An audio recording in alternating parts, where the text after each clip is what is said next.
Right. சொல்லுங்க நேதாஜி, பேசுங்க. நான் வந்து ஏடிஎம்கே சப்போர்ட் பண்றேன் ஐயா. ஹலோ, சொல்லுங்க, கேக்குது. சொல்லுங்க, தொடர்ந்து பேசுங்க. டிஎம்கே காரங்க வந்து கிளை செயலாளர் ஒருத்தவன், நான் பண்ருட்டிங்க ஐயா சொந்த ஊரு. பண்ருட்டில பக்கத்து ஒரு கிராமம் கைப்பாக்கன்னு ஒரு கிராமம். இது வந்து எங்க சித்தப்பா சித்தி. டிஎம்கே காரங்க வந்து நம்ம ஏடிஎம்கே சப்போர்ட் பண்றோம்னு இவங்களை அடிச்சு ரொம்ப இது பண்றாங்க ஐயா. ஹாஸ்பிட்டல்ல சேர்ந்து இதுதான் எங்க சித்தப்பா.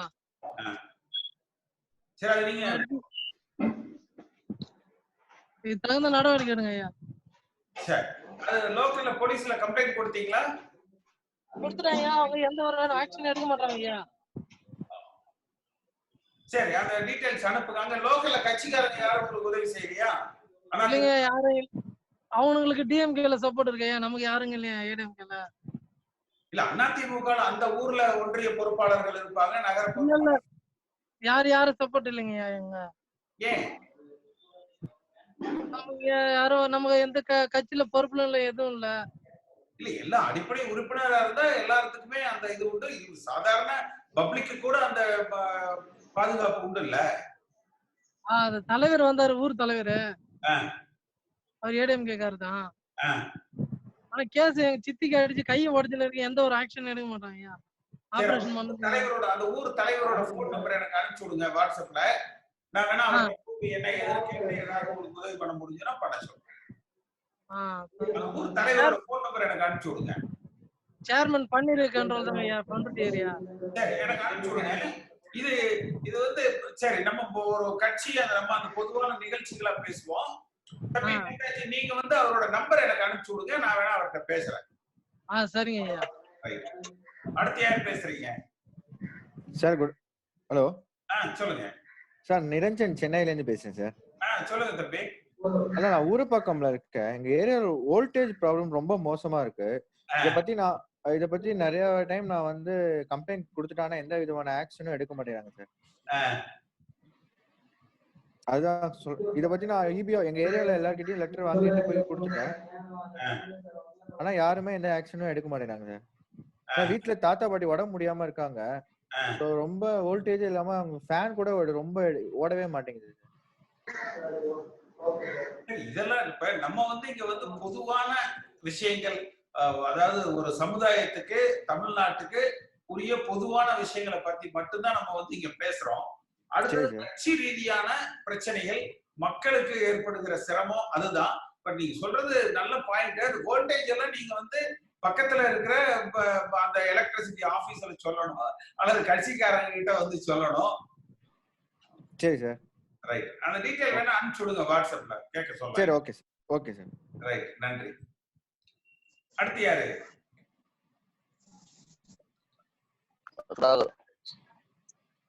சொல்லுங்க.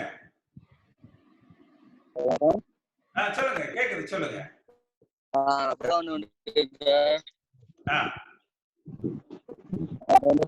வந்து இது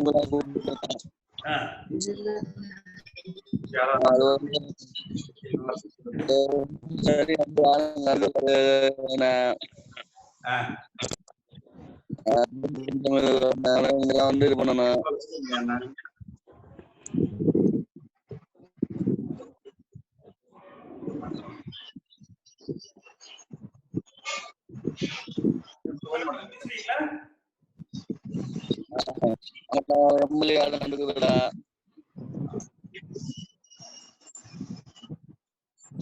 சரி, அடுத்து யார் பேசுறீங்க? குரு பேசுறீங்களா?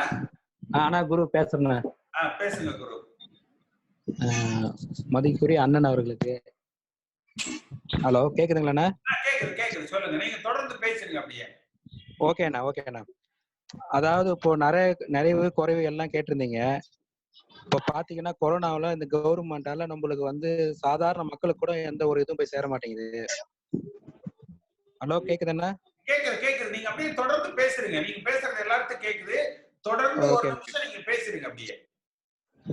சாதாரண மக்களுக்கு கூட போய் சேர மாட்டேங்குது. இந்த பஸ் ஓடுன்னு சொல்லி இந்த கிராமத்துல பாத்தீங்கன்னா ஒரு நாள் பஸ் போச்சு. அப்புறம் பாத்தீங்கன்னா எங்களுக்கு சீட்டு ஃபுல்லா ஆகல, நாங்க பஸ் எடுக்க மாட்டோம்னு சொல்லிட்டு யாரும் பஸ் எடுக்கல. இங்க இருந்து 8 கிலோமீட்டர் 10 கிலோமீட்டர் எல்லாம் நடந்தே வராங்க டவுனுக்கு. சாதாரண இந்த கூலி வேலை செய்யறவங்க, இந்த அன்னாடம் போய் இந்த மல்லிகல்ல வேலை செய்யறவங்க போறவங்களுக்கு எந்த ஒரு வசதியும் கிடையாது. அதே மாதிரி பாத்தீங்கன்னா இப்ப அவங்க இந்த நம்ம கட்சிக்காரங்க பாத்தீங்கன்னா போய் எல்லாம் வெளியே சொல்லிக்கிறாங்க, நாங்க அந்த உதவி செய்யறோம் இந்த உதவி செய்யறோன்ட்டு. சாதாரண மக்களுக்கு அவங்க போய் என்ன செஞ்சாங்க? ஒன்றும் செய்யல. அவங்க கான்ட்ராக்ட் ஒர்க்கு, அது போயிருமோ இது போயிருமோ, இந்த இருக்கிற நாளுக்குள்ள இதை சம்பாரிச்சுக்கலாமா, இப்படிதான் நினைக்கிறாங்க தவிர கட்சிக்காரங்களும் யாரும் அடிமட்ட லெவல்ல யாரையுமே கண்டுக்கிறது கிடையாது.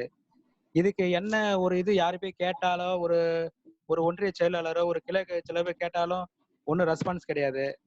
ரெண்டாவது வந்து இவங்க பாத்தீங்கன்னா மத்திய கவர்மெண்டா இருக்கட்டும், அவங்கள பத்தி ஒரு சின்ன விமர்சனம், கட்சி அந்த பிஜேபி பத்தி ஏதாவது ஒரு சின்ன கருத்து யாராவது சொல்லிட்டா ராஜாவும் சரி, வானதி சீனிவாசன் சரி, இதுக்கு முன்னாடி தலைவர்கள்லாம் அப்படி பொங்கி எழுவாங்க. ஆனா இப்ப அவங்களும் எங்க போனாங்க, எங்க இருக்காங்கன்னே தெரியல. இந்த மக்களுக்கு எல்லாம் என்ன செய்யணும் ஏது செய்யணும் எதுவுமே தெரியல.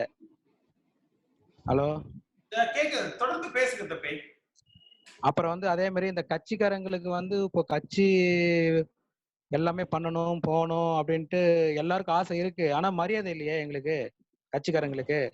அவங்க போய் என்னன்னு சொல்லி நீங்க வேலை செய்வீங்க, ஒரு உதவி பண்றோம், நீ பண்ணாத, நீ யாரு, நீ எது கட்சிக்காரன் ஏன் பண்ற, நாங்க இருக்கோம்ல, எம்எல்ஏ இருக்கோம்ல, மந்திரி இருக்கோம்ல அப்படின்றாங்க. வந்து தொகுதி பக்கம் அவங்களுக்கு செஞ்சாதானே இதுவாகும்.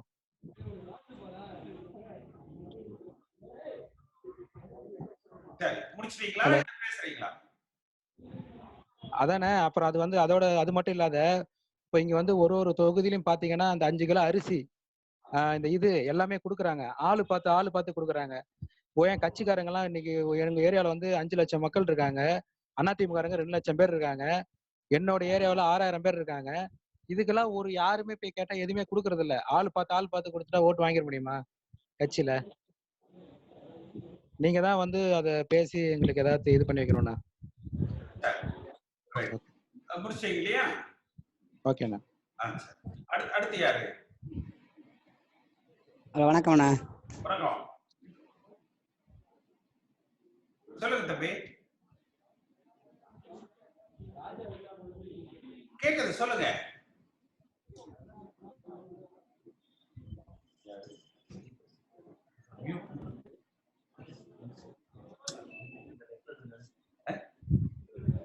ஸ்ரீதர் பேசுங்க. ஸ்ரீதர் வணக்கம் சார், சொல்லுங்க சார். எப்படி சார் இருக்கீங்க? நல்லா இருக்கீங்களா? நல்லா இருக்கு சார். இப்ப அதிமுக இருக்கீங்களா, நீங்க இருக்கீங்களா இல்லையா சார்? அதான் தெரிஞ்சுக்கலாம் முக்கியமா. நீங்க தொடர்ந்து பேசுறீங்க, ஒரு நிமிஷம் தொடர்ந்து பேசுறீங்க. சரிங்க சார். நீங்க அதிமுக இருக்கா இல்லன்னு எனக்கு தெரியல சார். ஆனா அம்மா இல்லாத கட்சி வந்து அனாவசியமா எல்லாம் ஆளுக்கு பங்கு போட்டு கட்சியை வீணாக்குறாங்க. சரிங்களா? நம்ம கட்சியை வந்து கிட்டத்தட்ட ஒரு 1.5 கோடி தொண்டர்கள் இந்த கட்சி இன்னைக்கு வந்து 50 லட்சம் பேர் கூட இல்லைன்னு சொல்லிட்டு மக்கள் வந்து ரொம்ப இத அடிபட்ட இன்னொரு தொண்டர்கள்லாம் ரொம்ப கஷ்டப்பட்டு இருக்காங்க சார். அதாவது ஃபர்ஸ்ட் கட்சியில நீங்க என்ன பண்றீங்க ஏது பண்றீங்க எனக்கு ஒன்றும் புரிய மாட்டேது. சரி, இளைஞர்களா நான் வந்து கிட்டத்தட்ட 2006 நான் கொடி பிடிச்சேன், அதிமுக கொடி பிடிச்சி போஸ்ட் விட்டு கஷ்டப்பட்டுட்டு இருக்கேன். அம்மாவுக்கோசரம் கஷ்டப்பட்டு செஞ்சேன். ஆனா இன்னைக்கு கட்சி ஆள்கால் பங்கு போட்டு இன்னைக்கு வந்து உள்ளாட்சியில சரி எல்லாத்துலயும் சரி அம்மா வந்து அம்மா இல்லாத அதிமுக வந்து அனாதையா இருக்கு சார் இப்போ. சரியா? நம்ம வந்து எல்லாம் ஒண்ணுபட்டு ஒன்னா செயல்பட்டு எல்லாம் இணைஞ்சு போனதா சார். வெற்றி தோல்வி வந்து வீரன் கலக்குதா சார். சண்டை வருது, உள்குத்து வாங்குறதும் அழி குத்து வாங்குறதும் சகஜம் சார். அதிமுக கட்சி தயவு செய்து நல்லபடியா கொண்டு வாங்க சார். அதான் சார் கேட்டுக்கிறேன். மக்கள் வந்து எல்லாமே நம்ம வந்து மக்களை வந்து கூட சொல்லவே முடியாது. மக்கள் வந்து அப்பாவி மக்கள் ஏமாந்து போறாங்க. ஆனா ஏமாற்றம் செய்யறாங்க. இப்ப 1000 பணம் கொடுத்தாங்க எங்க ஊர்ல எல்லாம். ஆனா இறந்து போன காலங்களும் மக்கள் ஏமாத்தி 1000 பணம் வாங்கிட்டு போறாங்க. வெள்ள நிவாரணம் சொல்றாங்க அரசாங்கம் கொடுக்குற நிவாரண நிதி வந்து மக்கள் வந்து ஏமாத்தி வாங்குறாங்க தவிர உண்மையா வாங்கினது இல்லை. சரிங்களா? மக்கள் வந்து கவர்மெண்ட் ஏமாத்துவது, அரசாங்கம் வந்து மக்கள் ஏமாத்த ஒருபோதும் ஏமாத்தி மக்களை அரசாங்கம் வழி நடத்தாது சார். சரிங்களா? அரசாங்கம் கொண்டு போறது நம்மளோட கடமை சார். அதுக்காக நம்ம எல்லாம் அனைவரும் ஒத்துழைமை, சின்னமாவும் சரி, தினகரனும் சரி, நீங்களும் சரி, நம்ம ஓபிஎஸ் இபிஎஸ் இணைந்து கை கோர்த்து பழையபடி கொண்டு போனா சார். அம்மா கட்சி ஒன்றுபட்டு செயல்பட்டு கொண்டு போகணும் சார். நம்மளே நம்ம வந்து எல்லாம் ஆளுக்காக பிரிச்சு நான் என் கட்சி எங்க எழுத இருக்கும், நான் தான் அமைச்சர், நான் தான் மினிஸ்டர், நான் தான் பாராளுமன்றத்தில் நான் போயிட்டு வந்தேன் அப்படி சொல்லி நம்ம வந்து நம்மளை வீணாக்கி கூடாது சார். கட்சியை நம்மளாம் கொண்டு போய் நம்ம வந்து இளைஞர்களுக்கு ஊக்குவிச்சு இன்னொருவர்களுக்கும் நம்ம வழிகாட்டலாம். நின்று நீங்களாம் எம்ஜிஆர் கூட இருந்து படம் முடிச்சு எல்லாம் போட்டீங்க. இப்ப சந்தோஷமா இருக்கு. அவருக்கு ஆலோசனை வழங்கணும். நீங்க வந்து நான் வந்து எல்லாத்துக்கும் ஆலோசனை நீங்க கொடுக்கணும். இந்த மாதிரி இப்படி இருக்கு கட்சி, நம்ம தான் கொண்டு போய் சேரணும். அந்த ஒரு இளைஞனோட ஆதங்கம் சார். என்னோட ஆதங்கம் தான். நான் கிட்ட 2006 10ஆவது படிக்கும்போது கொண்டு பிடிச்சேன். நான் அதிமுக போஸ்ட் ஓட்டினேன் ஊர்ல. சரிங்களா? அம்மா பறை செயலாளர் இன்னைக்கு நான் உணர்ந்து நிக்கிறேன். அதெல்லாம் அம்மா கொடுத்த தயவு தான் சார். நான் திட்ட தொகுதியில் அம்மா பறை செயலாளர் இருக்கிறேன். அப்படி இருக்கும்போது நம்ம கட்சியை நம்ம தான் சார் ஒன்றுபட்டு கொண்டு போய் வரணும். அது உங்களால முடியும். அது நான் இல்லைன்னு சொல்ல. நீங்க செஞ்சா மட்டும் இப்ப நீங்க அரெஸ்ட் பண்ணீங்க, நானே ரொம்ப ரொம்ப கஷ்டமா போச்சு. எம்ஜிஆருக்கு நம்ம ஆலோசனை கொடுத்து வராங்க, கேசி பழனிசாமி நடுவில் கொஞ்சம் அரெஸ்ட் ஆயிட்டான்னு சொல்லி என் மனசு கொஞ்சம் கஷ்டமா இருந்துச்சு. உண்மையாக வருத்தப்பட்டேன். நீங்களும் கொஞ்சம் ஒன்றுபட்டு நீங்க போய் பேசுங்க சார். என்ன சார் பேசுறதெல்லாம் சார் போய் நீங்க பேசி கூட்டு பேசுங்க. என்ன ஆயிட போய் நம்மள சுட்டா கொண்டு போறாங்க, ஓபிஎஸ்சி சுட்டா கொண்டு போறாங்க, சின்ன தினங்கள் நம்ம சுட்டா கொண்டு போறாங்க. பேச்சு நடத்த சார், பேச்சு சார். நாலு சுதந்திரம் கிடையாது சார், உண்மையான சுதந்திரம் கிடையாது. பேச்சு நம்ம பேசணும் சார். நம்ம முன்ன வீக காட்ட நம்ம பெரிய ஆள் இவங்க பெரிய ஆள் பார்க்க கூடாது சார். மக்களுக்கோசம் நம்ம வந்து இறங்கி போகணும் சார். தப்புல சார். தொண்டர்களுக்கோசம் இறங்கி போகணும் சார். கட்சி ஒன்றுபட நீங்க சுட்டு இறங்கி போய் செய்யணும் சார்.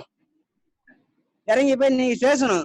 ஆனா நம்ம வந்து நம்மளோட மானம் போயிட போறதுல நம்ம இது பட போறதுல சார். சொல்லுங்க சார். நம்ம வைக்க போறாரு, எங்கெங்க பேச்சை தத்துறாரு, எங்கெங்க பண்றாரு போறாரு. நம்ம கட்சி ஒன்றுபட நம்ம பேச்சை தத்து தானே சார் போகுது. சொல்லுங்க. நீங்க பேசுறதா உங்க திறமை இருக்கு சார். நீங்க பேசுறதுதான் உங்களுடைய முன்னோடிகள் நீங்க இருக்கீங்க. சரிங்களா? நீங்க முன்னோடி இருக்க நாங்க வந்து இளைஞர்களை படிப்படியா ஸ்டெப் அண்ணாத்துக்கு கொடி நடத்தி வரோம். நான் இங்க வந்து கொடியை வந்து பாதி இறக்கவும் மாற்றி பிடிக்கவும் சொல்றீங்க. நான் என்ன சார் பண்ண சொல்லுங்க? கொடுக்குற கொடியை நீங்களே இந்த கொடியை மாற்றி பிடிக்க சொல்றீங்க, இந்த கொடியை பிடிக்க சொல்றீங்க. அதுக்காக சார் நீங்க தயவு செய்து சொல்றேன், நீங்க இறங்கி பேசுங்க. ஓபிஎஸ்சி இறங்கி பேசுங்க. என்ன சின்ன மாட்டு தினகட்டு நேரவே பேசுங்க சார். பேசி மக்கள் குறைகளை தெரிவித்து சொல்லுங்க. மக்களுக்கு நல்ல கட்சி எல்லாம் ஆட்சியும் ஒன்னாருக்கும் விரும்பப்படுறாங்க, அந்த விஷயம் கூட சேருங்க அப்படின்னு சொல்லி பேசணும் சார். நீங்க பேசுறதா சார் பேச்சுவார்த்தையால சுமூகத்தூர் கண்டிப்பா கிடைக்கும் சார். பேச்சுவார்த்தை சுமூகத்தூர் கிடைக்காத ஒண்ணுமே இல்லை. மக்களோட குறைகளை கேட்க தெரிஞ்ச உங்களுக்கு நீங்க பேச்சுவார்த்தை உங்களுக்குள்ளே பேச்சுவார்த்தை நடத்தாதான் அவங்க குறைகள் உங்களோட குறைகளை தீர்க்க முடியும். அவங்க சொல்றாங்க இவங்க சொல்றாங்க கேட்டு கேட்டு கேட்டு கேட்டு ஈகோ வளர்த்து வளர்த்து வளர்த்து வளர்த்து வளர்த்து கட்சியை ஒண்ணும் இல்லாம ஆக்க முடியாது, மக்களையும் ஒண்ணும் இல்லாம ஆக்க முடியாது, எல்லாத்தையும் தொண்டர்களையும் ஒண்ணும் இல்லாம ஆக்குறீங்க சார். அதான் மனசு கஷ்டமா இருக்கு. தொண்டர்களை நீங்க அம்மா இல்லாதப்ப நீங்க 2 கோடி தொண்டர்கள் ஆக்கணும் சார் உங்களோட குறிக்கோள். அதை விட்டுட்டு நீங்க 50 லட்சம் கொண்டு வந்து விட்டீங்க. ஓட்டே ரொம்ப நம்ம அடிச்சுக்கிறதால திமுக வாழ்ந்துட்டு போறோம். அதான் மனசு கஷ்டமா வருது. அதை தயவுசெய்து நிறுத்துங்க. முன்னுரிதத்தை விடுங்க. நல்லதே செய்வோம், நல்லதே நினைப்போம்னு சொல்லிச்சு நம்ம துணிஞ்சு உள்ள இறங்குவோம் சார். துணிஞ்சு இறங்கி தயவுசெய்து நீங்க பேசணும், நம்பிக்கை இருக்குது. நீங்க கூப்பிட்டு பேசுங்க. அவங்க பேசப்பட்ட நம்ம கூட்டி பேசுங்க சார். நம்மளுக்கு உரிமை இருக்கு. நம்ம கட்சி நம்ம ஆளுங்க தான், நம்ம அண்ணன் தம்பி தான், நம்மளோட சொந்த பந்தம் தான். நம்ம கூட்டி பேசலாம். அடிச்சா வச்சு நம்மளும் அடிச்சுக்கணும் கூடிங்க சார். வெளியே வர உள்ள விடலாம் சார். அடுத்த கட்சியா நம்ம உள்ள விடலாமா சொல்லுங்க? இப்ப திமுக நம்ம அடிச்சுக்கிறதால உள்ள நல்லா ஜாலியாக என்ஜாய் பண்ணிட்டு போறோம். அவனை நம்ம உள்ள விடலாமா சொல்லுங்க? நம்ம கூட்டி பேசணும் சார். தப்பு இல்லை சார். கூட்டி பேசுறதால நம்ம வந்து குறைஞ்சு போகுது. நம்ம வந்து நம்ம இலக்கமா நினைக்க போறது இல்லை. மக்களுக்கோசம் நம்ம இறங்கி பேசுறதுனா சார் போகுது. நம்ம எந்த கொடி பிடிக்கணும்னு தெரியல. இப்ப உங்க பக்கம் சப்போர்ட் பண்றதா, ஓபிஎஸ் பக்கம் சப்போர்ட் பண்றதா, சின்ன பக்கம் சப்போர்ட் பண்றதா சொல்லி சொல்லி சொல்லி மக்களை வந்து எந்த பக்கம் குழப்பணும்னு தெரியாம உள்ள வந்து திமுக உள்ள வந்துட்டான். அவன் வந்து உள்ள புந்து விட்டு ஆட்டான். அவனுக்கு தான் எல்லாம் தெரிஞ்ச மாதிரி பேசுறான். கொள்ளடிக்கிறது எல்லாம் தெரிஞ்ச மாதிரி அவனால பேசிட்டு இருக்கான். அவனை தயவுசெய்து விரட்டடிக்கணும் சார். அவனை விரட்டடிக்க நம்ம எல்லாம் ஒன்று பெறணும். தொண்டர்கள் வந்து இப்ப 2 தொண்டர்கள் இருக்கக்கூடிய உங்க சக்தி உங்களால மட்டும் தான் முடியும். மிஸ்டர் கேசி பழனிசாமி மட்டும் தான் முடியுங்கிறது எனக்கு நல்லா தெரியும். ஏன்னா நீங்க தான் நல்லா சாவு உங்க முகத்தை மாதிரி தெரியும் சார். டிடி திறந்த முகம் எப்படியோ அந்த இன்னொரு முகம் உங்க முகம் எல்லாம் எப்பவுமே சிரிச்சு முகத்தோட இருக்கீங்க. என்ன அந்த முகத்தை வச்சு நீங்க கண்டிப்பா முடியும். அதாவது யாரும் எந்த ஒரு மாற்ற கருத்து இல்லை. என்ன எந்த கட்சி கிட்ட சிரிச்சுட்டு போய் சொல்றாரு அதே மாதிரி சிரிச்சுட்டே இருக்கீங்க. உங்க முகம் என்ன அந்த முகத்தோட நீங்க களத்துல இறங்குறீங்க, வெற்றியோட இறங்குறீங்க சார். அதான் சார் போதும் சார். அண்ணாத்தையுமே ஒன்று பண்ணணும். ஆனா மக்கள் வந்து அரசாங்கம் வந்து செய்ய சொல்ல முடியாது சார். அம்மா அரசாங்கம் அம்மா கூட செஞ்சுட்டு இருக்காரு. அப்ப சொல்லவே மாட்டேன். ஆனா இன்னைக்கு சொல்றேன், எங்க ஊர்ல வந்து பணம் 1000 ரூபாய் கொடுத்தாங்க ஏமாத்தி வாங்கிட்டு இருக்காங்க. இறந்து போனவங்களும் வாங்கிட்டு இருக்காங்க ரேஷன் கார்டை வச்சு. மக்கள் தான் சார் அரசாங்கத்தை ஏமாத்துறாங்க. அரசாங்கம் ஒரு நாள் கவர்மெண்ட் மக்களை ஏமாத்த நினைக்க வேண்டியிருக்கு. நல்லதுதான் செய்யும். ஆனா மக்களை புரிஞ்சுக்க மாட்டாங்க தவிர எல்லாம் நம்ம ஏமாத்துறாங்க. தயவுசெய்து நல்லா புரிஞ்சுட்டு கொண்டு போங்க சார். அதான் சார் என்னோட கருத்து சார். ரொம்ப நன்றி தம்பி. எல்லாரும் கருத்து கேட்டுட்டு கடைசியா நான் பேசுறேன். சரி. அடுத்து யார் பேசுறீங்க? பேசுறேன் சார். சொல்லுங்க தம்பி. பேசுங்க, தொடர்ந்து பேசுறதுக்கு ஒரு நிமிஷம்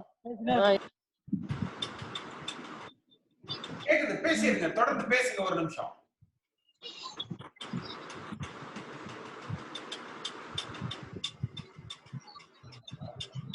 உங்க போனை நீங்க அன்மியூட் பண்ணணும். ஹலோ, பேசுங்க. கேக்குது, தொடர்ந்து பேசுங்க. ஹலோ தம்பி பேசுங்க, தொடர்ச்சியா பேசுங்க. ஸ்டேஷன்ல போய் கம்ப்ளைண்ட் கொடுத்தா அந்த கம்ப்ளைண்ட் எடுக்கலாம். இருக்கும்போது அவங்களுக்கு வந்து பேசுங்க தம்பி, கேக்குது, தொடர்ந்து பேசுங்க.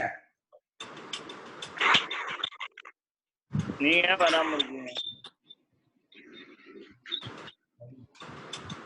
நான் வீட்டுக்கு போக முடியல. என் பொண்டாட்டி ரொம்ப. சரி, அடுத்து யாரு? ஹலோ வணக்கம், நான் அவினாஷ் பேசுறேன். சொல்லுங்க. வணக்கம், நல்லா இருக்கீங்களா? வணக்கம் வணக்கம் வணக்கம், நல்லா இருக்கேன். சொல்லுங்க. இந்த கொரோனா பிரச்சனையில மத்திய மாநில அரசுகளோட செயல்பாடு வந்து ரொம்ப வருந்தத்தக்கதா இருக்குண்ணே. அதாவது எலெக்ஷன் வந்துருச்சுன்னா ஒரு ஓட்டுக்கு 5000 10,000 கொடுக்குறாங்க. ஒரு ரேஷன் கார்டுக்கு வந்து ஒரு 5000 கொடுக்க முடியலண்ணே. ஒரு ஏழை எளிய மக்கள், தினக்கூலிங்க, அன்றாட கூலி தொழிலுக்கு போய் அன்றாட பொழப்பு நடத்துற ஜனங்க, அவங்களால மிகுந்த சிரமத்துக்குள்ளாராங்க. மாநில அரசு வந்து 1000 ரூபாய் கொடுத்துருக்காங்கண்ணே. இந்த 1000 ரூபாய் எந்த அளவுக்கு போகுது? எடப்பாடி பழனிசாமி வந்து 1000 ரூபாய் வச்சு ஒரு 2 மாசம் ஓட்டுவாரானே. ஒரு நாள் எடுத்துட்டு போய் ஒரு ஜாமா காய்கறி வாங்கினாலே 500 ரூபாய் போயிருண்ணே. ஒரு 2 நாள்ல 1000 ரூபாய் தீந்துருண்ணே. ஒரு அடிப்படை கேட்ட விவசாயிங்கிறாரு, அடிப்படை குடும்பத்துல இருந்து வந்தவருங்கிறாரு. ஒரு அடிப்படை தெரியாதானே அவருக்கு? இல்ல, அதாவது மத்திய மாநில அரசுலே ஒரு 2000 3000 கொடுக்கலாம், அதையும் செய்யல. இல்ல மத்திய அரசோட உதவியை நாடி மத்திய அரசும் மாநில அரசும் இணைந்து கொடுக்கலாம். ஒரு ரேஷன் கார்டுக்கு தான் கொடுக்க போறாங்க, ஒரு தனிப்பட்ட நபர்களுக்கு தான் கொடுக்க போறது இல்ல. அட்லீஸ்ட் ஒரு 5000 கொடுக்க முடியாதானே ஒரு ரேஷன் கார்டுக்கு? இதை ஒரு மாசம் அவங்களோட பிழைப்பு அன்றாட தினக்கூலிங்களுக்கு ஒரு மாசம் ஓடும், அதுவும் செய்யல. மாநில அரசு 1000 ரூபாய் கொடுத்துச்சுன்னா மத்திய அரசு 1 ரூபா கூட கொடுக்கல. கேட்டா நிர்மலா சீதாராமனோட அவங்களோட அறிக்கையில கொடுத்தா நாங்க மீன் பிடிக்க தான் கத்து தருவோம், மீன் எல்லாம் வாங்கிலாம் கொடுக்க மாட்டோம்னு வேற சொல்றாங்க. எப்ப மீன் பிடிக்க கத்து கொடுத்தாங்கன்னு தெரியல, மீனும் வாங்கி கொடுக்கல, ரெண்டுமே செய்யல. இது எந்த விதத்துல நியாயம்? அதாவது நான் வந்து மணச்சநல்லூர் சட்டமன்ற தொகுதினே, பரமேஸ்வரி முருகன் எம்எல்ஏ. இன்ன வரைக்கும் ஓட்டு கேட்டு வந்ததோட சரினா இன்ன வரைக்கும் எந்த ஒரு மக்களையும் வந்து சந்திக்கவும் இல்லை, எந்த ஒரு மக்களுக்கும் அடிப்பட்ட ஒரு உதவியும் இந்த சமயத்துல ஊரடங்கு காலத்துல எந்த ஒரு உதவியும் செஞ்சு கொடுக்கலன்னு. இவங்க எதுக்கு அடுத்த தாட்டி இவங்களால ஓட்டு கேட்டு வர முடியுமா? இதனால அதிமுகவுக்கு எவ்வளவு பெரிய கெட்ட பேரு. அடுத்த தாட்டி அதிமுகவுக்கு இவங்க மக்கள் ஓட்டு போடுவாங்களா? இந்த ஊரடங்கு காலத்துல வந்து எவ்வளவோ பேர் அன்றாட தினக்கூலிகள் வந்து தெருவோர வியாபாரிகள் வந்து ரொம்ப சிரமத்துல இருக்காங்க. அவங்களுக்கு கூட நீங்க செய்ய வரல, இல்லைன்னா நீங்க எதுக்கு எம்எல்ஏவா இருந்து நீங்க ஜெயிச்சது எதுக்கு? ஒரு 1000 ரூபாய் காசை கொடுத்து ரேஷன் கடையில வந்து ஒரு மாசத்துக்கான ஜாமான் அரிசியும் பருப்பையும் கொடுத்தா போதுமான? எடப்பாடி பழனிசாமி வந்து ரேஷன் கடையில போய் கொடுத்த ஜாமாவெல்லாம் வச்சு ஓட்டிடுவாரானே? ஒரு மாசத்தை ரேஷன் கடையில வந்து அரிசியும் பருப்பும் கொடுத்தா போதுமான? அவங்களோட அன்றாட தினக்கூலிகள் போய் ஓடிடுமா? அடித்தட்டு தொடர்ந்து பேசுவோம். அந்த கருத்து சொல்லிட்டீங்க, தொடர்ந்து பேசுவோம். யார் பேசுறீங்க? அடுத்து யாரு பேசுறீங்க?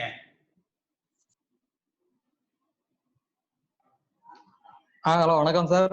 வணக்கம். தென்காசியில இருந்து பெருமாள். சொல்லுங்க பெருமாள், தொடர்ச்சியா பேசுறீங்க அப்படியே. Okay sir, okay sir. Sir, நமது அமைச்சர் செல்வராஜ் வந்து ஒரு கடைசியா ஒரு விஷயம் சொல்லியிருந்தாரு. அதாவது கூட்டுறவு சங்கத்துல இருந்து ரேஷன் கார்டுக்கு கடனா 50,000 ரூபாய் வழங்கப்படும் அப்படிங்கிற மாதிரி ஒரு விஷயம் சொல்லியிருந்தாங்க. அந்த மாதிரி ஒரு இது இருக்கா சார்? இல்ல அவங்களுக்கு வாயில வந்தது அவங்களா பேசுறாங்களா? என்ன இது ஒண்ணும் புரியல சார். அதாவது நாட்டுல இருக்க விஷயத்த பேச மாட்டேங்கிறாங்க.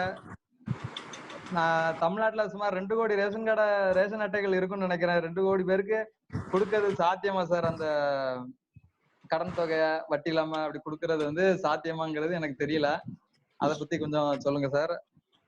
அதுக்கப்புறம் ஒரு முதலமைச்சர் வேட்பாளர், ஒரு முதலமைச்சரா இருக்கவரை வந்து தன்னோட துறை வந்து எதை சார் வச்சுக்கணும்? அதாவது ஒரு பொதுப்பணித்துறை எடுத்து வச்சிருக்கிறாங்க கையில. இப்போ கொரோனா பிரச்சனையில வந்து நெடுஞ்சாலைத்துறைக்கு வந்து ஒரு 2000 கோடி டெண்டர் கொடுத்திருக்கதா நான் கேள்விப்பட்டேன். அது உண்மையா இல்ல இது வந்து ஒரு ஊழல் ஆட்சிக்கான ஒரு இத வந்து அவரே வெளிக்காட்டிக்கிறாரு அப்படிங்கிற மாதிரி ஒரு இதா இருக்கு. இத எப்படி சார் பாக்குறது? என்ன இத வந்து என்ன பண்ணலாம் இது அப்படிங்கறது ஒண்ணும் புரியல. அதே மாதிரி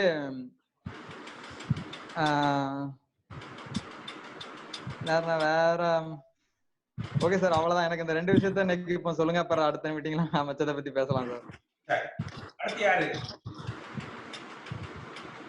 யார் பேசுறீங்க? சார் வணக்கம்.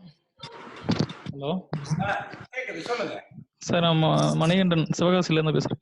சொல்லுங்க மணிகண்டன். சார், நான் நம்ம கட்சியில மாணவர் அணி ஒன்றிய செயலாளராக இருக்கேன், ஏடிஎம்கேல. ஆனா வந்து இருக்கிற கட்சியில அம்மா அப்பனை தவிர கட்சியில இருக்கிறது விருப்பமே இல்லை. தொடர்ந்து பேசுறீங்க, அப்படியே தொடர்ந்து ஒரு நிமிஷம் பேசுறீங்க. அதாவது பாத்தீங்கன்னா ஒரு சில ஆக்குபை பண்ண மாதிரி கட்சி போய்கிட்டு இருக்கு. ஃபர்தரா வந்து கட்சியை வளர்க்கணும்னா உங்களை மாதிரி ஆளு வந்து உள்ள வந்து செயல்பட்டாதான் நல்லா இருக்கும் சார். சொல்லுங்க, அப்படியே தொடர்ந்து பேசி முடிச்சிருங்க. ஒரு நிமிஷம் அப்படியே தொடர்ந்து பேசுறீங்க. அதான் சார், நீங்க உங்களை மாதிரி ஆளு மீண்டும் கட்சிக்கு வந்து பாரபட்சம் இல்லாம பார்த்து நீங்க கட்சியை வளர்க்கறதுக்கான என்னோட அன்பான வேண்டுகோள் சார். நீங்க ஆரம்பத்துல இருந்து அம்மா கூடயும் புரட்சி தலைவர் கூட இருந்திருக்கீங்க. உங்களுக்கு தெரியாத அனுபவம் கிடையாது.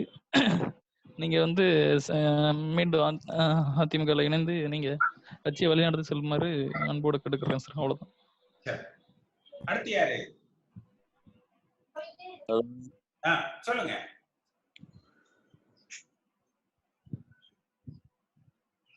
ஹலோ, கேக்குது தம்பி, சொல்லுங்க, தொடர்ந்து பேசுறீங்க. ஹலோ, பேசுங்க, அப்படியே தொடர்ச்சியா பேசிருங்க. ஒரு நிமிஷம் கேக்குது.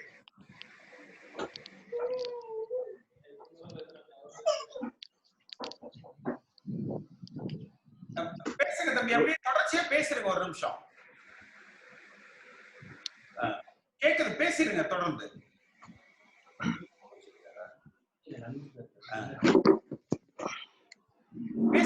தொடர்ந்து பேசிருங்க. ஒரு நிமிஷம்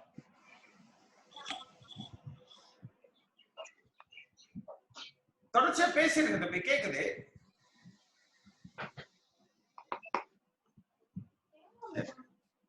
அடுத்து வேற யார் பேசுறீங்க?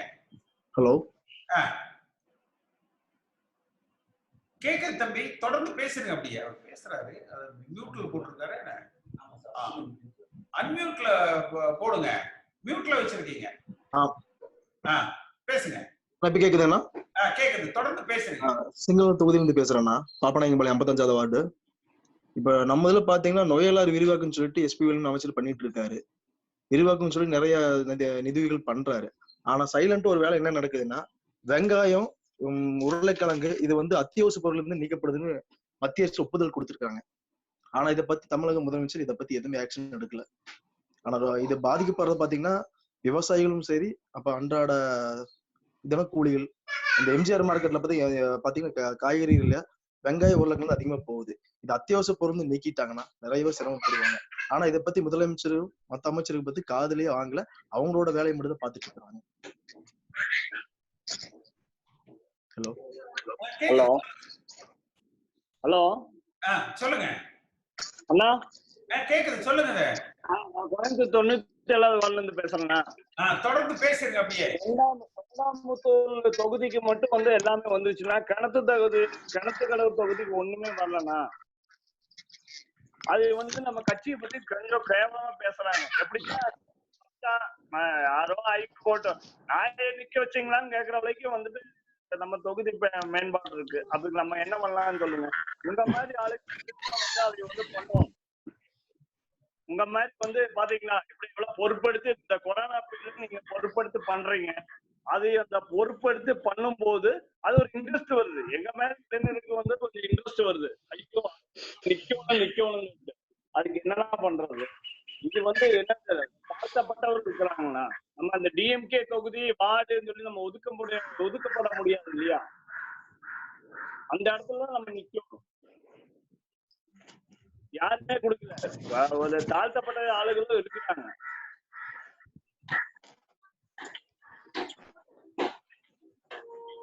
உங்க மாதிரி ஆள் தான் வந்து நீங்க வந்து கண்டிப்பா நீங்க வந்து இன்ட்ரெஸ்ட் பண்ணும்போது நமக்கு இன்ட்ரெஸ்ட் வர தோணுது. நீங்க பண்றீங்க அந்த ஜூம் மீட்டிங், அந்த மீட்டிங்க்கு நம்ம வரணும்னு ஒரு உங்களுக்கு இன்ட்ரெஸ்ட் இருக்கு, நம்ம வரணும்னு. நீங்க எங்க போனீங்களா நம்ம இங்க வருவோம். அதுதான் இது, அதுதான் இன்ட்ரெஸ்ட்.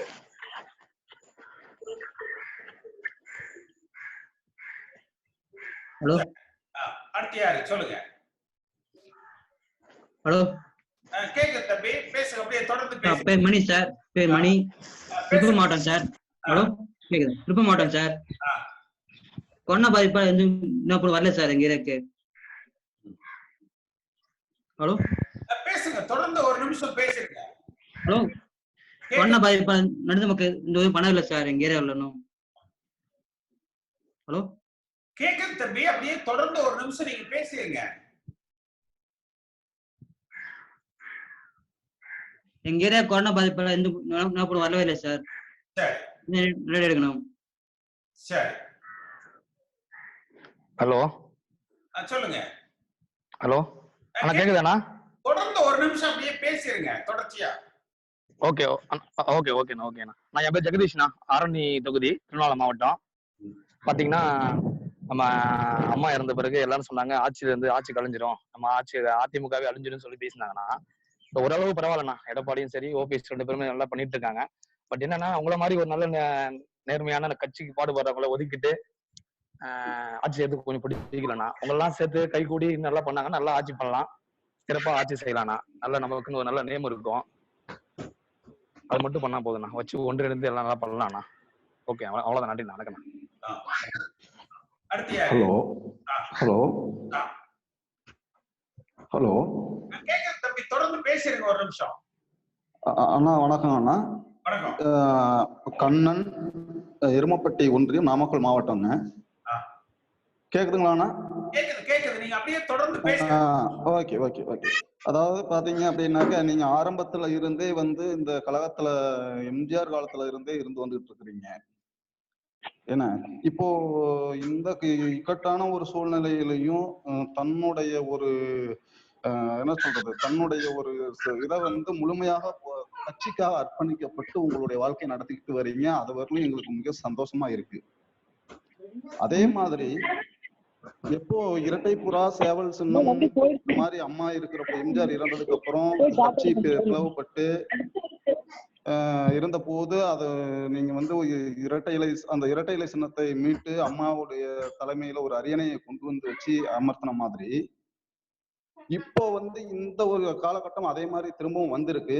இந்த காலகட்டத்துல பாத்தீங்க அப்படின்னாக்க ஒரு முகம் மக்களை கவரக்கூடிய, மக்களை சந்திச்சு அவங்களுடைய பிரச்சனையை முன்மொழியக்கூடிய நபர் இன்னும் வரலும் நம்ம அதிமுகவுல இல்லைங்க. அதனால இப்போ என்னையெல்லாம் பாத்தீங்க அப்படின்னாக்கா நான்லாம் வந்து பணத்திற்காகவோ எதுக்காகவோ கிடையாது, கட்சியினுடைய உண்மைக்கு அதாவது உண்மைக்கு உழைக்கக்கூடிய ஒரு அடிப்படை தொண்டன் நான்.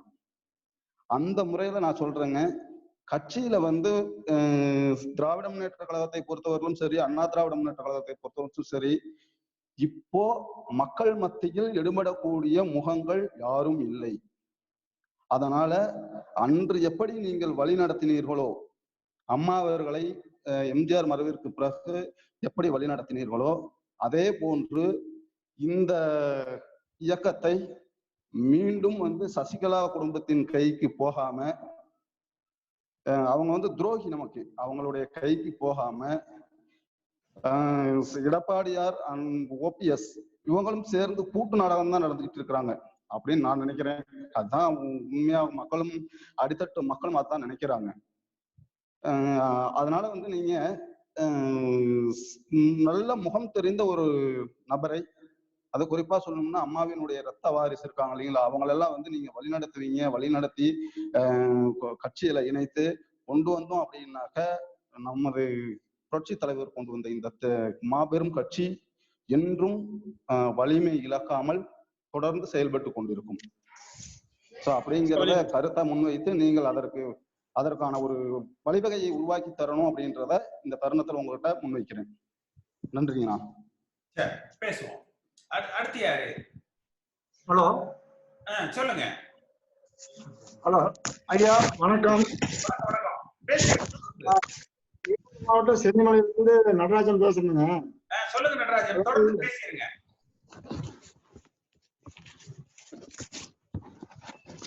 நடராஜன் பேசுங்க, அப்படியே தொடர்ச்சியா ஒரு நிமிஷம் பேசிருங்க.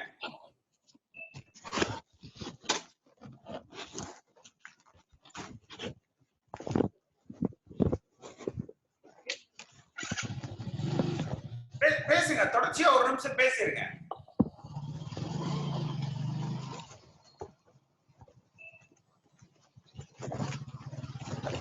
சரி, அடுத்து வேற யார் பேசுறீங்க? தம்பி பேசுங்க. தாஸ் வணக்கம். நான் சென்னையில இருந்து அருள்மொழி பேசுறேன் சார். சொல்லுங்க. இந்த கொரோனா பீரியட் காலத்துல வந்து பாத்தீங்கன்னா தமிழக அரசு 1000 ரூபாய் கொடுத்தவரை சரிங்க சார். அதுக்கப்புறம் பொதுமக்கள் அவங்க எதுவுமே செய்யல. அது மட்டும் இல்லாம பாத்தீங்கன்னா இந்த ஸ்கூல் காலேஜ்லாம் வந்து சொல்லல. போச்சு. இதனால அவங்க கருத்து என்ன?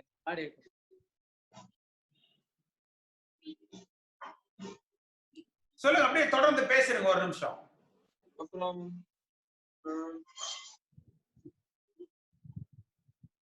அருண் அப்படியே பேசுறீங்க ஒரு நிமிஷம் தொடர்ச்சியா. அப்புறம் கேரளாலாம் பாத்தீங்கன்னா வந்து ஸ்கூலுக்கு வந்து 10th போர்டு சப்ஜெக்ட் எல்லாம் முடிச்சுட்டாங்க. ஆனா இங்க வந்து இம்ப்ளிமெண்ட் பண்ற மாதிரி எதுவும் அவ்வளவு பெருசா அந்த அளவுக்கு பண்ற மாதிரி தெரியல. அப்புறம் அவ்வளவுதாங்க. சரி, அடுத்து யாரு? இன்னும் வேற யாராவது பேசுறீங்களா? வணக்கம். வணக்கம். சார் வணக்கம் வணக்கம் வணக்கம் வணக்கம். சொல்லுங்க, தொடர்ந்து பேசுறீங்க. பஹ்ரைன்ல இருந்து பேசுறேன். கவியரசு சார், பஹ்ரைன்ல இருந்து பேசுறேன். சொல்லுங்க கவியரசு, தொடர்ந்து பேசுறீங்க. பேசுங்க. நல்லா இருக்கீங்களா? நல்லா இருக்கு, நல்லா இருக்கு. நானும் உங்களை மாதிரி ஒரு பி அக்ரிகல்ச்சர் இன்ஜினியரிங் தான் சார் படிச்சிருக்கேன். இங்க ஒரு லேண்ட்ஸ்கேப்பிங் மில்ல ஒரு பெரிய ஒரு சீனியர் ப்ராஜெக்ட் மேனேஜரா இருக்கேன். இப்ப நேதாஜின்னு ஒருத்தர் பேசியிருப்பாரு, நம்ம சமூகத்துல வந்து படிச்சு அடிமட்ட நிலையில இருந்து அம்மா தயவுனால நம்ம கட்சி தயவுல படிச்சு முன்னேறி வெளியில வந்திருக்கோம். ஊருக்குள்ள 10 ரவுடிங்க சேர்ந்துக்கிட்டு உங்க குடும்பத்தை அடிச்சு இது மாதிரி பண்ணா இது எப்படி சார்? இன்னைக்கு நம்ம கடவுள் புண்ணியத்துல நம்ம ஆட்சியில வந்து இது பண்றாங்க. இதுக்கு வந்து என்ன கொடுமைனா, திமுக காரன் பிரச்சனை பண்றான். நேதாஜி பேசினார்ல அந்த விஷயம்ல, அதுல அதிமுக கிளைக்கழக செயலாளர் தேவசுந்தரன் ஒரு ஆளு, அவரும் அதே தான் பண்றாரு. அவங்களுக்கும் சப்போர்ட் பண்றாங்க. இப்ப யாரு சரி, நாங்க ஒரு கட்சிக்காரன்னு மறந்துட்டு ஒரு பொதுமக்களுக்கு கூட ஒரு பாதுகாப்பு இருக்கும். இது என்னதான் நீங்க கொண்டு போய் நாங்க இன்ஜினியரிங் படிச்சுட்டு தமிழனை வந்து வெளிநாட்டு லெவல்ல எல்லாம் நாங்க எல்லாம் பெருமைப்படுத்துறோம். ஆனா எங்களுக்கே ஒரு பாதுகாப்பு இல்லைன்னா இது என்ன சார் அர்த்தம்? இது எங்களுடைய ஆதங்கம். இன்னைக்கு நம்ம இப்ப கிட்டத்தட்ட மாசம் 1 லட்சம் ரூபாய் சம்பாதிக்கிற அளவுக்கு நம்ம வாழ்க்கையில முன்னேறி வெளியில போனாலும் இருக்கிறவக்குள்ள கிராமத்துக்குள்ள உள்ளுக்குள்ள இருக்கிறதுல பிரச்சனையை வந்து இது மாதிரி கிளப்பி விட்டுக்கிட்டு நம்ம குடும்பத்தை இது மாதிரி பண்ணா அவரெல்லாம் வந்து சார் இப்ப ஒரு கேஸ் போடுற வேலை பார்க்குறவரு 1 மாசமா அடிச்சு அவரை வீட்டுல உட்கார வச்சுட்டாங்க. இப்ப யாரு இதுக்கு என்ன பண்றது? அவங்களுடைய வாழ்வாதாரம் என்ன? என்னால இப்ப எனக்கு புள்ள குட்டி இருக்குது, நான் என் குடும்பத்தை பார்க்க முடியுமா? அவங்க எங்க சித்தப்பா, அவங்கள நான் பார்க்க முடியுமா? இது வந்து ஒரு அராஜக போக்கு நடக்குது சார் தமிழ்நாட்டுல. இது வந்து பொதுமக்களுக்கு பாதுகாப்பு இல்லாத இது நடக்குது சார். இது வந்து நீங்க உங்க லெவல்ல வந்து இதை ஏதாவது ஒரு பெரிய லெவல்ல கொண்டு போய் இந்த விஷயத்தை இது பண்ணணும். போலீஸ் ஸ்டேஷன்ல போனா எங்க மேலே ரிவைஸ் பண்றாங்க. என் தம்பி, சொந்த தம்பி ஒருத்தவன் விஓவா இருக்கான். அவனை போலீஸ் இன்ஸ்பெக்டர் வந்து நீ எல்லாம் என்ன ஒரு விஓவா கிழிச்சுக்கவே போறேன்னு அப்படி கேக்குறாங்க. இது என்னன்னே இது ஒரு கல்ச்சர்னு ஒன்றும் புரிய மாட்டேங்குது சார். நம்ம இந்தியா லெவல்ல பேசுறோம், இந்தியன் எல்லாம் பெரியது, தமிழ்நாடு எல்லாம் பெரியது, நானும் டிவில எல்லாம் பெருசா பாக்குறேன். ஆனா நம்ம நாட்டுக்குள்ள அமெரிக்கா நடக்கல, ஜார்ஜ் ஃபிளாய்டு செத்து போயிட்டானா நம்ம இங்க உட்காந்து கவலைப்படுறோம் தவிர நம்ம ஊருக்குள்ள நடக்கிற பிரச்சனையை நம்ம யாரை பத்தி பேசுறது இல்லை. இதுதான் சார் இந்த நாட்டோட இதுவே. இந்தியன் லெவல்ல இப்போ என்னையெல்லாம் போனா இதே வந்து பஹ்ரைனோட அரபிஸ் எல்லாம் வந்து பேசுவான், வாங்க உட்காருங்க இன்ஜினியர். ஆனா நம்ம நாட்டுக்குள்ளேயே நமக்கு மரியாதை இருக்காது. அதுதான் பெரிய பிரச்சனை. படிச்சவங்களுக்கு வெளிநாட்டுல வேலை பார்க்குற நம்ம மேனேஜரோ இன்ஜினியரோ வந்தா வாங்க உட்காருங்கன்னு இது பண்றான். ஆனா நம்ம ஊருக்குள்ளேயே இந்த மாதிரி பண்றாங்க. ஆனா நம்ம ஆளுங்க எல்லாமே இது அமெரிக்கால நடந்தா, ஜெர்மனில நடந்தா, இஸ்ரேல்ல நடந்தா பேசுவாங்க. உலக லெவல் பாலிடிக்ஸ்ல நம்ம ஆள் நம்பர் 1. தமிழ்நாட்டுக்குள்ள நடக்கிற கேவலத்தை பத்தி பேசுறதுக்கு யாருக்குமே ஒரு இது இல்லை. நாங்களே இந்த லெவல்ல படிச்சு உட்கிராமம் சார். நீங்க எல்லாம் எங்க ஊர் பக்கம் வந்து பாத்தீங்கன்னா நீங்க எல்லாம் படிச்சு இந்த லெவல்ல நீங்க போயிருக்கீங்களா, நீங்களே எனக்கு இது பண்ணுவீங்க. அந்த மாதிரி ஒரு சின்ன கிராமத்துல படிச்சு வளர்ந்து போனா இந்த ஊருக்குள்ளேயே மக்களுக்கு அறிவுன்றதே இல்ல சார். கொஞ்சம் கூட நம்ம கவர்மெண்ட்டும் போலீஸ் ஸ்டேஷனும் நியாய தர்மமே எதுவுமே பாக்குறது கிடையாது. சரி, பேசுவோம், தொடர்ந்து பேசுவோம். அடுத்து யாரு? அடுத்து வேற யார் பேசுறீங்க? எல்லாரும் பேசியாச்சா? இனி யாராவது பேச வேண்டியது இருக்கா? வேற யாராவது பேச வேண்டியது இருக்கா? எல்லாம் பேசிட்டீங்களா? ஹலோ, சொல்லுங்க சொல்லுங்க, கேக்குது, தொடர்ந்து பேசுங்க.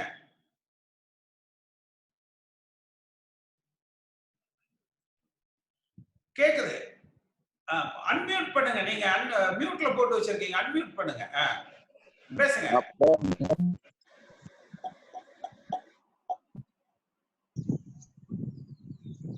பேசுங்க, தொடர்ந்து பேசுங்க.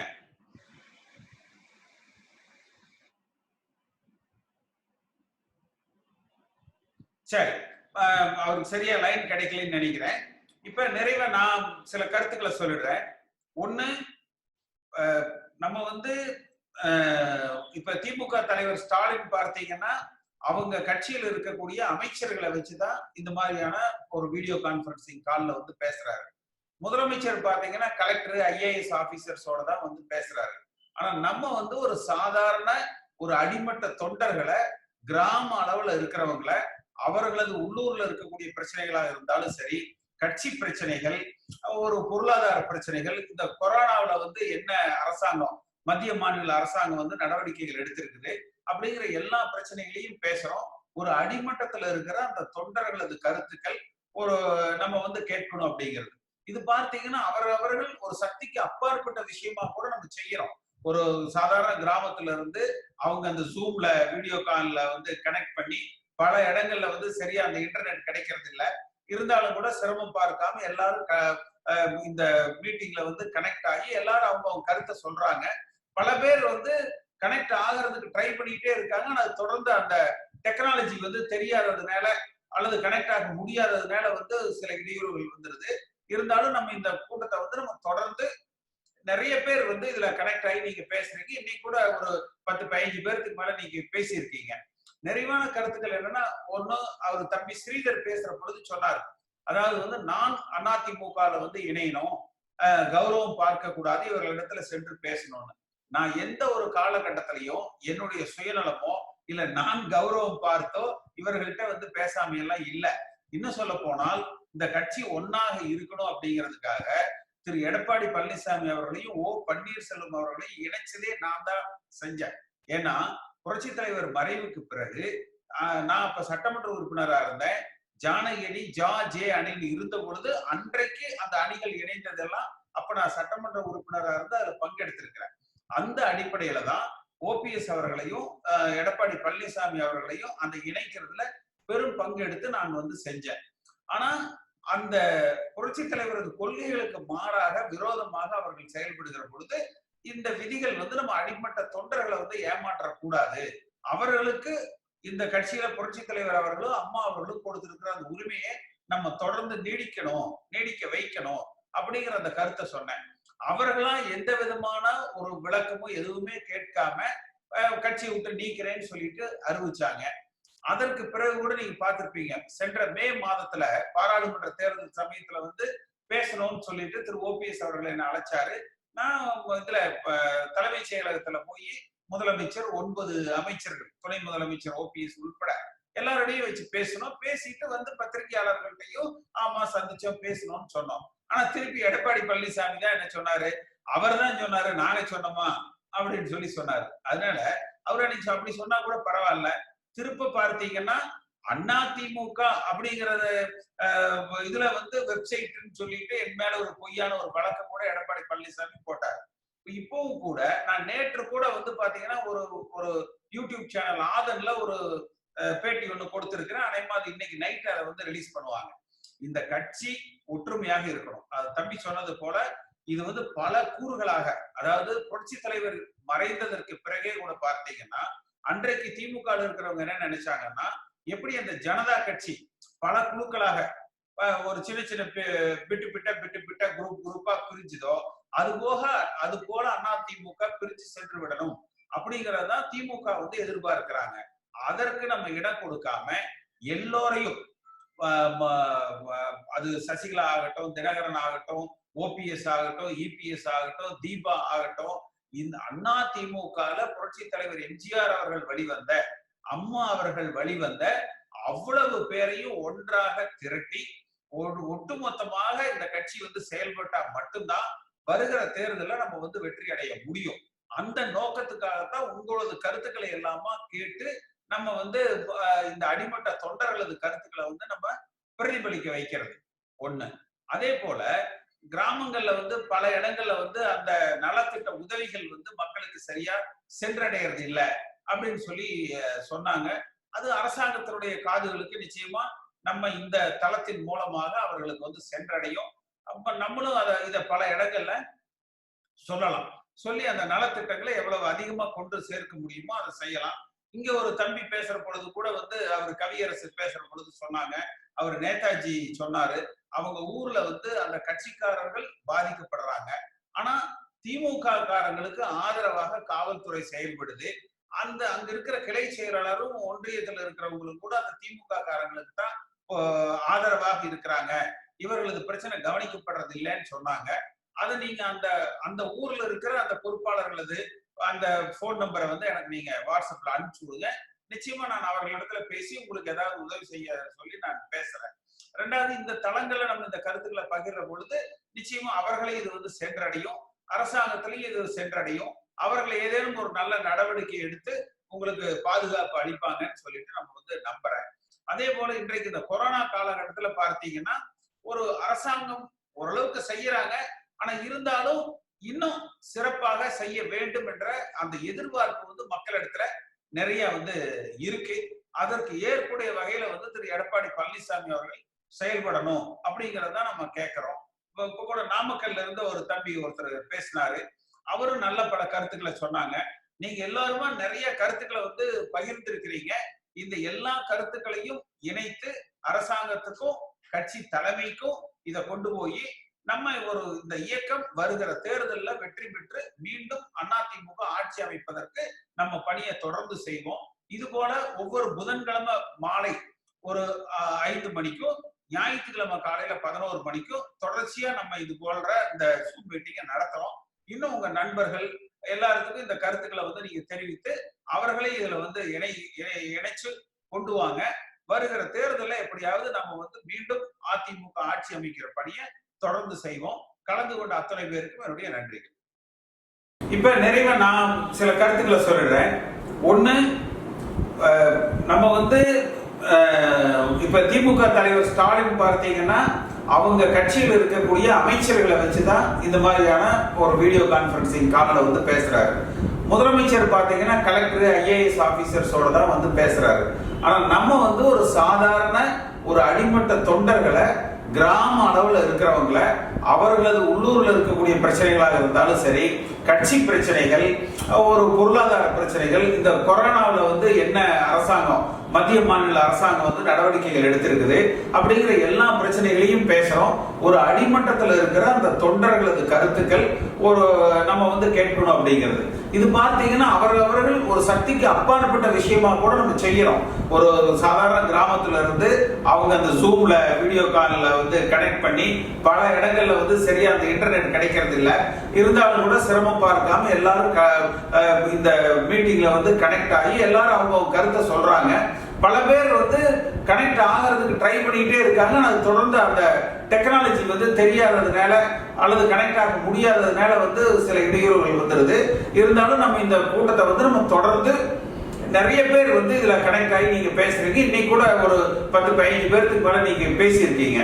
நிறைவான கருத்துக்கள் என்னன்னா, ஒண்ணு, அவர் தம்பி ஸ்ரீதர் பேசுற பொழுது சொன்னார், அதாவது வந்து நான் அதிமுகல வந்து இணையணும், கௌரவம் பார்க்க கூடாது, இவர்களிடத்துல சென்று பேசணும்னு. நான் எந்த ஒரு காலகட்டத்திலையும் என்னுடைய சுயநலமோ இல்ல நான் கௌரவம் பார்த்தோ இவர்கள்ட்ட வந்து பேசாம எல்லாம் இல்ல. இன்னும் சொல்ல போனால் இந்த கட்சி ஒன்னாக இருக்கணும் அப்படிங்கிறதுக்காக திரு எடப்பாடி பழனிசாமி அவர்களையும் பன்னீர்செல்வம் அவர்களையும் இணைச்சதே நான் தான் செஞ்சேன். ஏன்னா புரட்சி தலைவர் மறைவுக்கு பிறகு நான் இப்ப சட்டமன்ற உறுப்பினராக இருந்தேன். ஜானகி ஜே அணின்னு இருந்த பொழுது அன்றைக்கு அந்த அணிகள் இணைந்ததெல்லாம் அப்ப நான் சட்டமன்ற உறுப்பினராக இருந்து அதில் பங்கெடுத்திருக்கிறேன். அந்த அடிப்படையில தான் OPS அவர்களையும் எடப்பாடி பழனிசாமி அவர்களையும் அந்த இணைக்கிறதுல பெரும் பங்கெடுத்து நான் வந்து செஞ்சேன். ஆனா அந்த புரட்சி தலைவரது கொள்கைகளுக்கு மாறாக விரோதமாக அவர்கள் செயல்படுகிற பொழுது இந்த விதிகள் வந்து நம்ம அடிமட்ட தொண்டர்களை வந்து ஏமாற்றக்கூடாது, அவர்களுக்கு இந்த கட்சியில புரட்சி தலைவர் அவர்களும் அம்மா அவர்களும் கொடுத்திருக்கிற அந்த உரிமையை நம்ம தொடர்ந்து நீடிக்க வைக்கணும் அப்படிங்கிற அந்த கருத்தை சொன்னேன். அவர்களாம் எந்த விதமான ஒரு விளக்கமும் எதுவுமே கேட்காம கட்சி விட்டு நீக்கிறேன்னு சொல்லிட்டு அறிவிச்சாங்க. அதற்கு பிறகு கூட நீங்க பார்த்திருப்பீங்க, சென்ற மே மாதத்துல பாராளுமன்ற தேர்தல் சமயத்துல வந்து பேசணும்னு சொல்லிட்டு திரு ஓபிஎஸ் அவர்கள் என்ன அழைச்சாரு.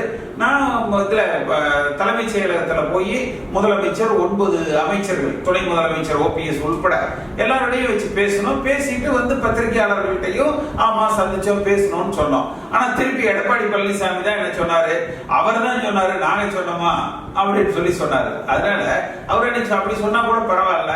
திருப்ப பார்த்தீங்கன்னா அதிமுக அப்படிங்கறத இதுல வந்து வெப்சைட்னு சொல்லிட்டு என் மேல ஒரு பொய்யான ஒரு வழக்கு கூட எடப்பாடி பழனிசாமி போட்டாரு. இப்பவும் கூட நான் நேற்று கூட வந்து பாத்தீங்கன்னா ஒரு யூடியூப் சேனல் ஆதன்ல ஒரு பேட்டி ஒண்ணு கொடுத்திருக்கிறேன். அதே மாதிரி இன்னைக்கு நைட் அதை வந்து ரிலீஸ் பண்ணுவாங்க.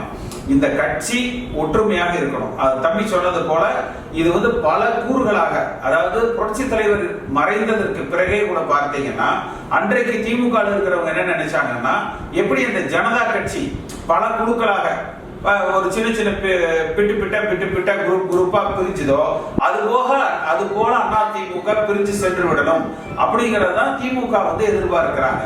அதற்கு நம்ம இடம் கொடுக்காம எல்லோரையும், அது சசிகலா ஆகட்டும், தினகரன் ஆகட்டும், ஓபிஎஸ் ஆகட்டும், இபிஎஸ் ஆகட்டும், தீபா ஆகட்டும், இந்த அதிமுக புரட்சி தலைவர் எம்ஜிஆர் அவர்கள் வெளிவந்த, அம்மா அவர்கள் வெளிவந்த அவ்வளவு பேரையும் ஒன்றாக திரட்டி ஒட்டுமொத்தமாக இந்த கட்சி வந்து செயல்பட்டா மட்டும்தான் வருகிற தேர்தலில் நம்ம வந்து வெற்றி அடைய முடியும். அந்த நோக்கத்துக்காகத்தான் உங்களது கருத்துக்களை எல்லாமா கேட்டு நம்ம வந்து இந்த அடிமட்ட தொண்டர்களது கருத்துக்களை வந்து நம்ம பிரதிபலிக்க வைக்கிறது ஒண்ணு.